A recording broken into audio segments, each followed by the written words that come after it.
तुमचं बाळ 6 महिने ते 2 वर्ष ह्या वयोगटात आहे का आणि त्याला सारखी सारखी सर्दी का होते हा प्रश्न तुम्हाला पडलाय का?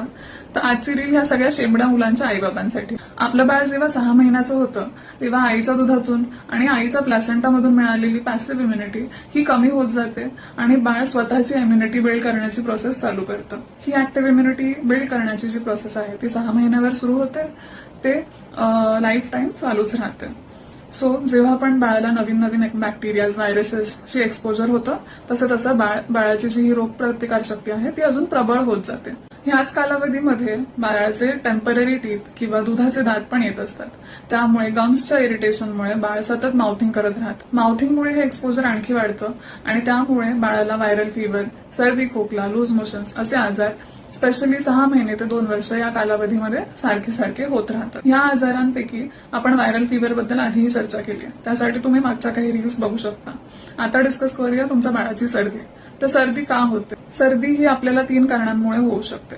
पहिलं कारण इन्फेक्शन, दुसरं कारण अलर्जीज आणि तिसरं कारण ट्रॉमा. अलर्जी जी या वयोगटात खूप रेअर असते आणि ट्रॉमा म्हणजे नाकाचं इथलं हाड फ्रॅक्चर झाल्यामुळे ब्रेन मधलं जे फ्लुइड लीक होतं ती सर्दी वाटते आपल्याला कधी कधी आणि त्यामुळे बाळाचं नाक वाहत असतं. तर हे दोन्ही कारणं ह्या वयोगटात खूप खूप रेअरली आढळतात.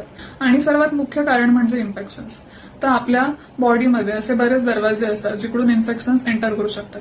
त्यातले 2 मोस्ट कॉमन दरवाजे म्हणजे आपलं नाक आणि दुसरं म्हणजे तोंड. तर हे इन्फेक्शन्स जेव्हा तुमच्या बाळाच्या नाकातून एंटर करायचा ट्राय करतात तेव्हा तुमच्या बाळाची सर्दी आणि शिंकाच त्यांना बाहेर एक्सप्लेन करायचं तरी काम करतात किंवा त्यांना तिथेच लिमिट करायचं काम करतात. ते इन्फेक्शन पुढे सरकू देत नाही, तुमच्या बाळाच्या घशामध्ये लंग्स पर्यंत पोहोचू देत नाही. आपण मात्र प्लॅनिंग करून ती सर्दी कशी लवकरात लवकर थांबवता येईल ह्या विचारात पडतो आणि त्या विचारांमुळे डॉक्टरनी कधीतरी आधी अलर्जिक सर्दीसाठी प्रिस्क्राईब केलेल्या सेट्रेझिन, क्लोरफिरानामिन कंटेंट असलेले कफ सिरप्सचा बडीमार आपल्या बाळावर सुरू करतो. त्याच्यामुळे होते असे की सर्दी तर थांबून जाते पण जे म्युकस बाहेर निघायला पाहिजे ते प्रॉपरली एक्सपेल होत नाही आणि ते म्युकस अजून थिक होऊन जाते. हे म्युकस तुमच्या बाळाच्या नाजूक नोस्ट्रिल्स आणि लंग्स मधल्या छोट्या छोट्या ब्रॉन्क्युल्समध्ये प्लगिंग कॉज करतं आणि त्या इरिटेशनमुळे बाळाचा खोकलाही 2 ते 4 आठवड्यापर्यंत प्रोलॉंग होतो. So parents, moral of the story is, जर तुमच्या बाळाला तुम्हाला वाटत असेल की इन्फेक्शनमुळे सर्दी झाली आहे तर प्लीज सर्दीचं मेडिसिन अवॉइड करा. खूप एक्सेसिव्हली शिंका येत असतील, एक्सेसिव्हली नाक वाहत असेल तर 1 किंवा 2 डोसेस नक्की द्या आणि सतत होणाऱ्या या सर्दीला घाबरू नका. यात पॅनिक करण्यासारखे काही नाही. It is a part and parcel of development of your child's immunity process. So जसं डिटर्जंटच्या ऍडमध्ये म्हणतात ना की दाग अच्छे आहे, तसं मी पण म्हणेन की शेंबडी मुलं ही चांगली असतात. बाय.